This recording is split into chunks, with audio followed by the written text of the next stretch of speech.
Mais la diversité génétique des individus est due à l'existence pour de nombreux gènes de plusieurs allèles.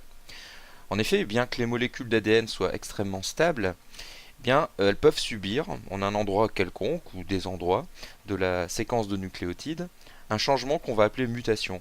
Et notamment, on va le voir au moment de leur réplication. Et ces mutations seront à l'origine de la biodiversité. Voyons cela d'un peu plus près. Mutations ponctuelles et à leurs conséquences. Alors on les regroupe généralement en trois types. Alors on va prendre cet exemple ici d'une séquence de nucléotides. Eh bien, tout d'abord, il peut y avoir remplacement d'un nucléotide par un autre, c'est ce qu'on va appeler une mutation par substitution. Il peut y avoir délétion, c'est-à-dire un nucléotide peut être supprimé au niveau de la séquence, ou au contraire, on peut rajouter, insérer un nucléotide, c'est ce qu'on va appeler une mutation par insertion. Les mutations ont lieu de manière spontanée, elles apparaissent plus fréquemment dans des cellules qui sont en division, et parce qu'elles résultent en fait d'erreurs lors de la réplication de la molécule d'ADN. Bon, cependant, il peut y avoir aussi des erreurs en dehors de la réplication lorsque l'ADN va être endommagé, par exemple, par des facteurs extérieurs. Alors ces facteurs extérieurs, on va les appeler des agents mutagènes. Alors faisons juste un rapide aperçu de ce que sont ces agents, de quelques agents mutagènes.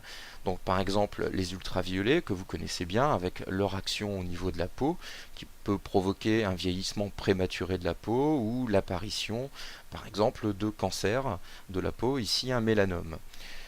Alors, ces mutations donc, qui sont dues aux rayons ultraviolets du soleil, eh bien, peuvent provoquer accidentellement, par exemple ici, des liaisons covalentes entre deux bases azotées, entre deux thymines ici. C'est ce qu'on va appeler des dimères de thymine.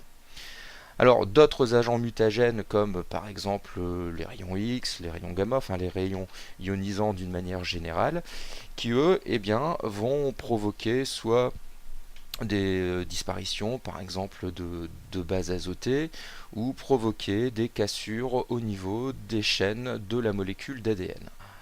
Dernière catégorie, si je puis dire, d'agents mutagènes, eh bien c'est l'énorme catégorie des substances chimiques qui provoquent également, suite à leur interaction avec la molécule d'ADN, eh bien, des altérations de cette molécule d'ADN.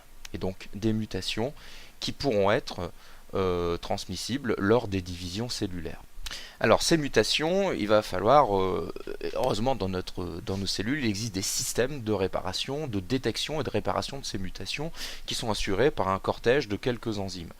Alors voyons quelques exemples. Donc par exemple ici dans le cadre d'une cassure d'un brin de la molécule d'ADN, eh bien une enzyme qu'on va appeler ligase, eh bien va permettre entre guillemets de ressouder ce brin et de permettre la réparation de cette mutation.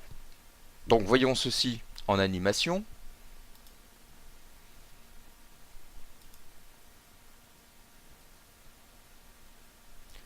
La lésion est repérée mais va arrêter temporairement la réplication, donc l'enzyme va passer cette zone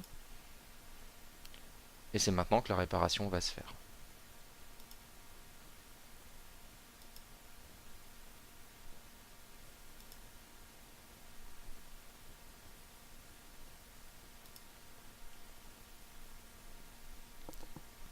Les mutations peuvent toucher tous les types de cellules, et notamment, comme on l'a dit, toutes les cellules qui se divisent. Alors on va distinguer les mutations donc somatiques des mutations dites germinales. Alors les mutations somatiques, dans les mutations somatiques, eh bien, sont les cellules qui ne participent pas à la formation des cellules reproductrices. Alors ces mutations ne se transmettent pas à la descendance de l'individu concerné, mais en se multipliant, ces cellules vont pouvoir former un clone dont toutes les cellules vont posséder la mutation. C'est par exemple le cas de cellules, enfin d'une cellule qui est devenue cancéreuse et qui en se multipliant eh bien, va former un clone de cellules cancéreuses et être à l'origine par exemple ici de l'apparition d'une tumeur. En ce qui concerne les mutations germinales, eh bien, ce sont des mutations qui affectent les cellules à l'origine des ovules ou des spermatozoïdes. Et là, par contre, ça pourrait être transmis dans le cadre d'une fécondation à la cellule œuf. Donc les mutations sont toujours liées à des phénomènes qui ont lieu au sein des cellules, qui entraînent un changement dans l'ADN. Elles peuvent être héréditaires ou non héréditaires. et bien souvent, on pense que ces conséquences sont la cause de maladies génétiques. Bon, en réalité, c'est pas toujours le cas. Et ces mutations vont être aussi à l'origine d'une biodiversité du monde vivant.